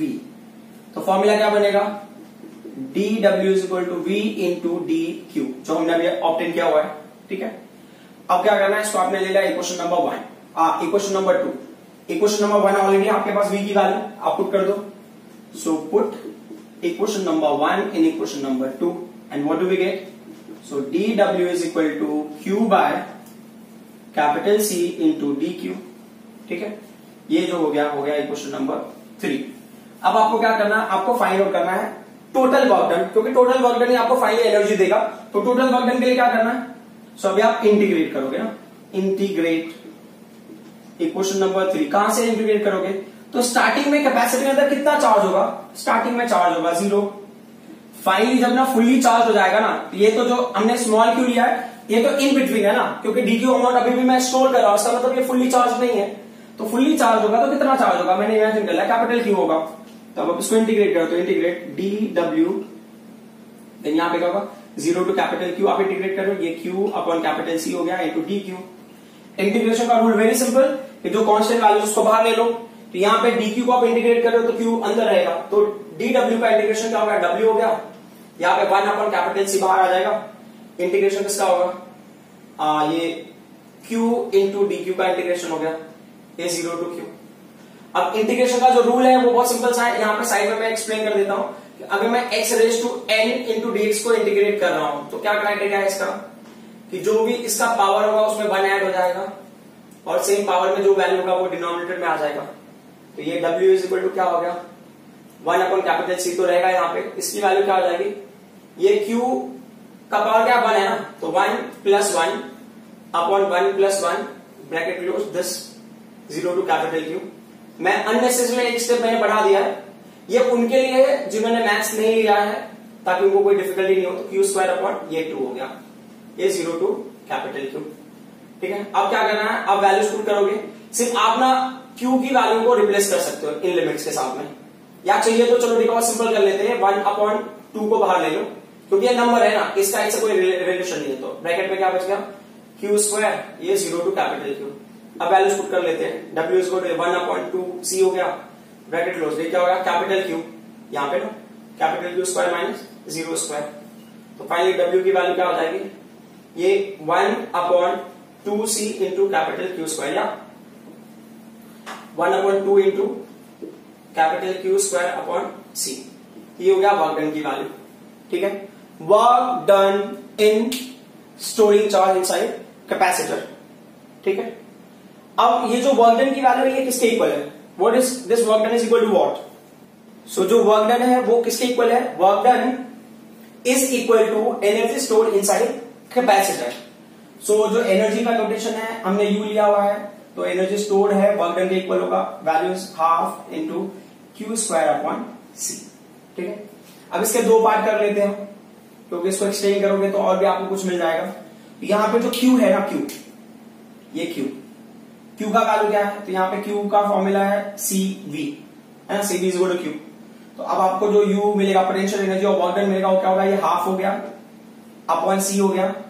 But अगर आप Q square की जगह पे ये value put करते हो, तो क्या पुट किया आपने, C square into V square put किया, तो ये C और ये C कैंसिल हो गया। तो अब एनर्जी स्टोर्ड और work done is equal to half CV square. तो this much amount of energy stored inside capacitor. तो एक फॉर्मूला ये हो गया, दूसरा फॉर्मूला ये हो गया।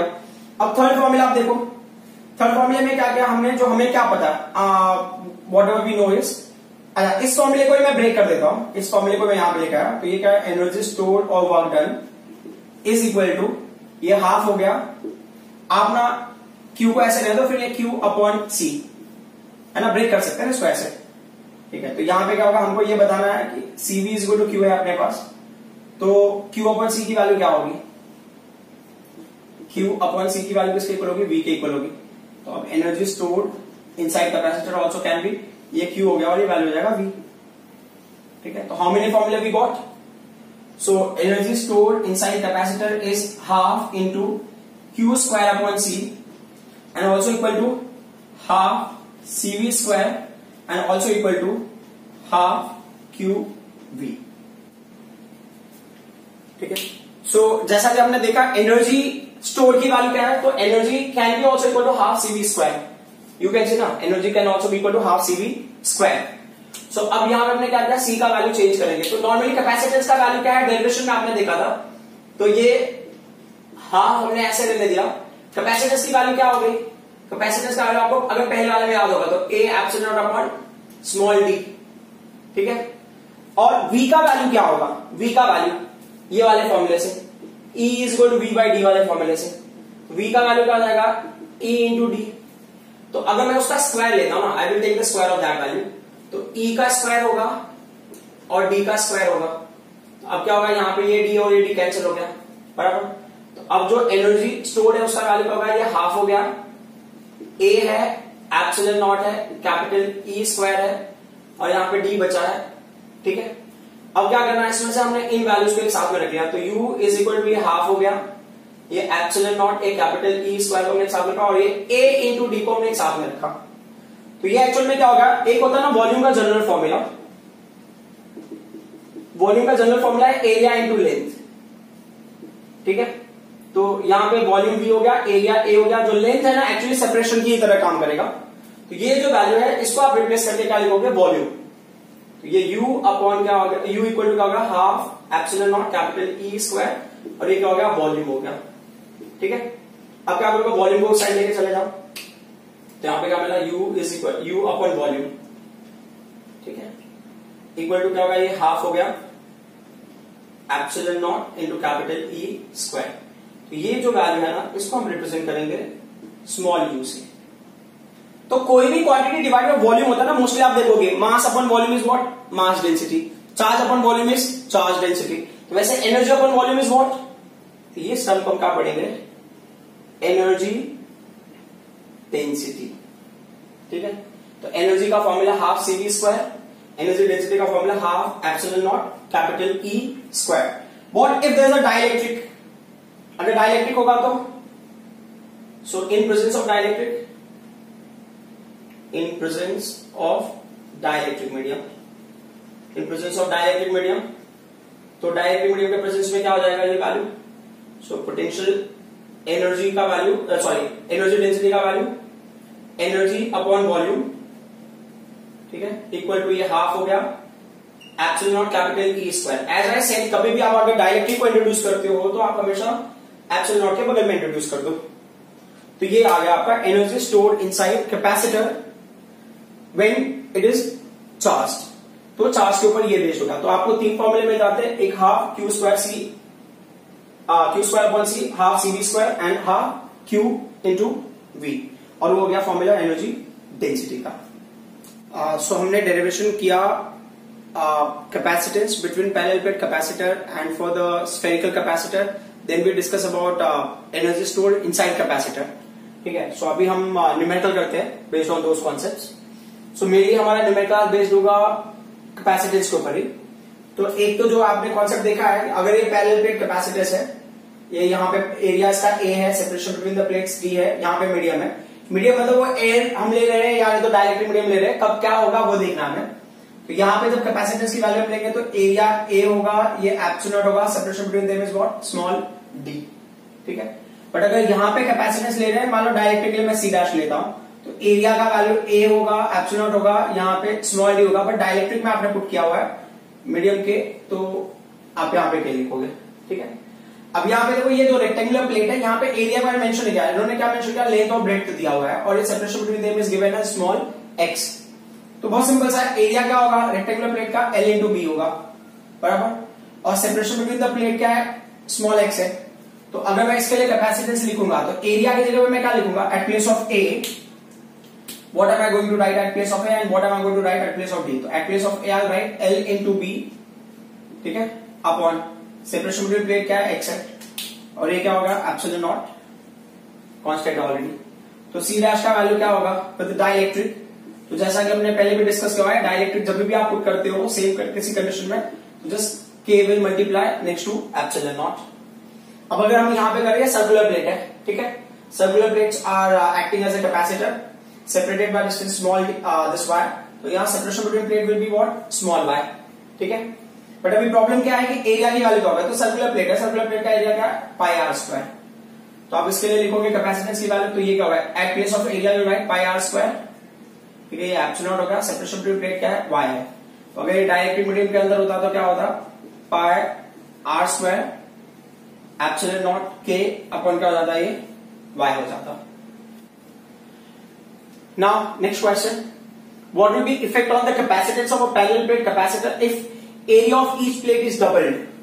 The area of each plate is doubled. Each plate का area will be doubled. Separation between plates is halved. ठीक है, and dielectric constant remains same. ठीक है, तो जैसे दो प्लेट्स है, अभी इनका जो एरिया का वैल्यू अगर मैंने a मान लिया, इनके बीच का सेपरेशन का स्मॉल d मान लिया, जो डायलेक्ट्रिक का वैल्यू k है। ठीक है, तो मैं क्या करता हूं, उसको ना सॉल्व करने के बहुत सारे मेथड्स है, बट मैं ना थोड़ा सा, हो सकता है शायद लेंदी लगे आपको, तो मैंने इमेजिन किया बिफोर।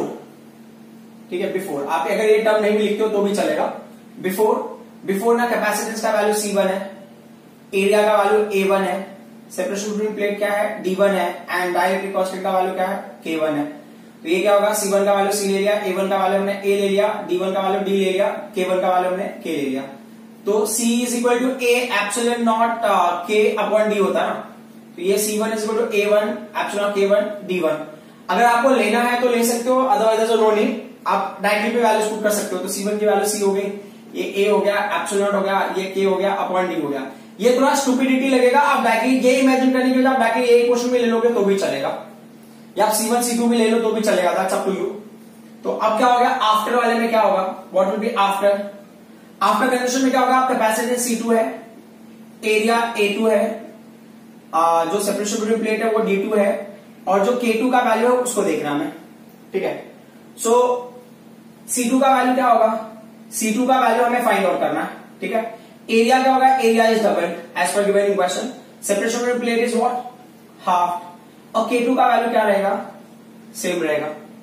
तो अगर आपको लिखना है तो आपने यहाँ पे C2 लिखा, C2 का वैल्यू क्या होगा, ये A2 हो गया, एप्सिलॉन नॉट हो गया, ये क्या होगा K2 हो गया, अपॉन क्या होगा ये D2 हो गया। अगर आप ना यहाँ पे इस वैल्यू को नहीं भी इंट्रोड्यूस करते हो तो भी कोई फर्क नहीं पड़ता, ठीक है। तो अब ये क्या होगा, C2 का value, area will be what, double, area double है, तो ये 2A हो गया, epsilon not directly constant same है, मतलब K2 का वैल्यू और K1 का वैल्यू सेम है, अपॉन D2 का वैल्यू क्या होगा, D/2 हो गया। We will arrange this equation, 2 will come up, एक होगा 4A epsilon naught K upon small d। इसको आप इक्वेशन नंबर 2 ले लो। अब आपके पास दो ऑप्शंस हैं, या तो आप इक्वेशन 1 एंड 2 को कंपेयर कर लो और यहां पे देख लो, तो क्या हो जाएगा, C2 का वैल्यू हो जाएगा 4C, मतलब जो पहले कैपेसिटेंस था उसका क्या होगा, 4 टाइम्स हो जाएगा जो नया कैपेसिटेंस है।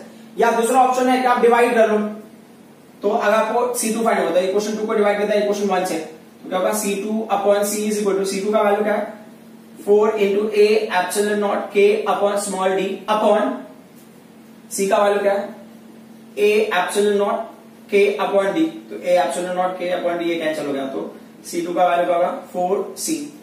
सो इससे भी शॉर्टकट मेथड्स है, लाइक आप डायरेक्टली इस वैल्यू से स्टार्ट करो, ठीक है, और C2 की जगह आप डायरेक्टली C डैश लिखो। लाइक अगर मैं नया मेथड अगर मैं बता रहा हूं, तो जैसे कि आपने डायरेक्टली ये वैल्यू लिखा, ठीक है, तो मैंने लिया C डैश, C डैश का क्या चेंज हो रहा है, एरिया चेंज हो रहा है, तो मैंने A डैश ले लिया, एप्सिलॉन नॉट क्या डायरेक्टली कांस्टेंट चेंज हो रहा है, उसको K ही रहने दिया। Separation between the plates changing as D dash, then I will mention कि A डैश क्या हो गया, जो पहले एरिया था, पहले एरिया क्या था, A था, तो अब नया एरिया क्या होगा 2A होगा। पहले सेपरेशन क्या था, D था, अब जो नया सेपरेशन क्या होगा, D डैश का value that will B D/2, ठीक है, और K का वैल्यू सेम रहेगा, तो C डैश का वैल्यू क्या हो जाएगा, ये 2A into epsilon not into K upon D/2। Simplify करके आपको क्या मिलेगा, 4A epsilon naught K upon small d। यहां पे आप C की वैल्यू पुट कर दो या डिवाइड कर दो, चॉइस इज योर्स, आप जिस मेथड को फॉलो करना है उस मेथड को फॉलो कर सकते हो। हमारा अगला क्वेश्चन अगेन कैपेसिटेंस पे बेस्ड है, वेरी लॉजिकल क्वेश्चन। ऐसा क्वेश्चन कॉम्पिटिटिव एग्जाम में भी बहुत बार पूछा हुआ है। I am not saying that exactly this same question, but इस टाइप का क्वेश्चन कई बार पूछा हुआ है। सो क्वेश्चन क्या है, when a potential difference across a capacitor is reduced by 120 volt, मतलब reduced by 120 volt मतलब ना पहले कुछ तो पोटेंशियल रहा होगा, बराबर ना। तो हम क्या करते हैं, हम यहाँ पे कंपैरिजन टाइप में ले लेते हैं कि चलो ठीक है, पोटेंशियल बिफोर एंड आफ्टर, ठीक है, यहाँ पे आफ्टर वाला डिटेल, यहाँ पे बिफोर वाला डिटेल। तो मैंने अज्यूम किया कि बिफोर पोटेंशियल V रहा होगा, अभी बोल रहे हैं potential is reduced, potential is reduced by 120, तो जो V2 का वैल्यू है वो क्या हो जाएगा, V माइनस 120, ठीक है, वोल्ट। फिर क्या दिया है, the charge on the capacitor changes from 360 microcoulomb to 120 microcoulomb. तो जब ना ये पोटेंशियल इसका 120 से डिक्रीज होता है, तो जो चार्ज होता है ना 360 से डिक्रीज होकर 120 पे आ जाता है। तो मतलब पहले चार्ज कितना था, 360 माइक्रोकूलम था, अब जो चार्ज की वैल्यू है वो कितना पहुंच गया है, now it has reached to 120 microcoulomb, okay। फिर क्या बोला, what is the capacitance of capacitor, so capacitance की वैल्यू निकालनी, capital C question mark. But अब एक चीज आपको ये समझना है कि ये सारी चीजें तो हो रही है एक ही कैपेसिटर के अंदर। सो इस कैपेसिटर का जो एरिया होगा वो फिक्स है, एप्सिलॉन नॉट फिक्स है, मतलब डाइलेक्ट्रिक होगा वो भी फिक्स होगा, स्मॉल डी वो भी फिक्स होगा, तो कैपेसिटेंस की वैल्यू में कोई फर्क नहीं पड़ेगा। जो फर्क पड़ रहा है उस पर पड़ रहा है चार्ज पे, पोटेंशियल पे। तो अब जो हमारा टेक्निक है ना, CV is equal to q वाला फॉर्मूला, तो C is equal to q upon V। तो आप चार्ज को कितना भी चेंज करोगे उसके अकॉर्डिंगली पोटेंशियल चेंज होगा, बट कैपेसिटेंस तो सेम रहेगा, ठीक है। तो अब हम यहां पे आ जाते हैं, तो हमने कंडीशन लिया है बिफोर एंड आफ्टर। बिफोर वाले में क्या होगा, कैपेसिटेंस का वैल्यू C है, चार्ज का वैल्यू Q1 है, पोटेंशियल का वैल्यू V1 है। तो चार्ज पहले कितना चार्ज था, when you are talking about the charge, criteria क्या होगा, तो चार्ज का वैल्यू हो गया 360 माइक्रोकूलम, पहले वाले केस में 10⁻⁶ अपॉन V1 का वैल्यू क्या है, दैट विल बी V। ये है हमारा इक्वेशन नंबर 1। अब हम ले रहे हैं आफ्टर वाले के लिए। आफ्टर वाले में क्या होगा, कैपेसिटेंस का वैल्यू अगेन C ही रहेगा ना, तो कैपेसिटेंस तब तक चेंज नहीं होगा जब तक एरिया, डाइलेक्ट्रिक या स्मॉल डी की वैल्यू चेंज नहीं करोगे। यहाँ पे तो सिर्फ हम चार्ज और पोटेंशियल को चेंज करें, तो चार्ज का वैल्यू क्या हो गया, 120 माइक्रोकूलम हो गया नए केस में। अच्छा चलो एक क्वेश्चन लिख रहा है, Q2 अपॉन V2। तो Q2 का वैल्यू कितना हो गया 120 इंटू 10⁻⁻6 अपॉन V2 का वैल्यू क्या V माइनस 120। ये हो गया क्वेश्चन नंबर 2। जैसा हमको पता है कैपेसिटेंस C1 C2 का क्या मतलब दोनों केस में कैपेसिटेंस सेम ही रहेगा क्योंकि सेम कैपेसिटर है ना। तो आप लिख सकते हो फ्रॉम इक्वेशन 1 एंड 2। 1 एंड 2 से क्या मिलेगा अभी आपको। सो जो है राइट हैंड साइड C का वैल्यू सेम है ना, तो क्या होगा 360 इंटू 10⁻⁻6 बराबर upon V is equal to यहां पे क्या होगा 120 इंटू 10⁻⁻6 अपॉन V माइनस 120। 10⁻⁻6 कैंसिल 10⁻⁻6 कैंसिल 12 बन जा मतलब 12 बन जा 12 3 जा 36। तो मतलब 120 के हिसाब से करेंगे तो ये 3 हो गया। वैल्यू कितना होगा 3 upon V is equal to 1 upon V minus 120। अब क्या करें cross multiplication. So when you are doing cross multiplication criteria simple सा 3 विल मल्टीप्लाई तो क्या हो जाएगा ये 3V माइनस 360 ना 12 3 जा इक्वल टू V।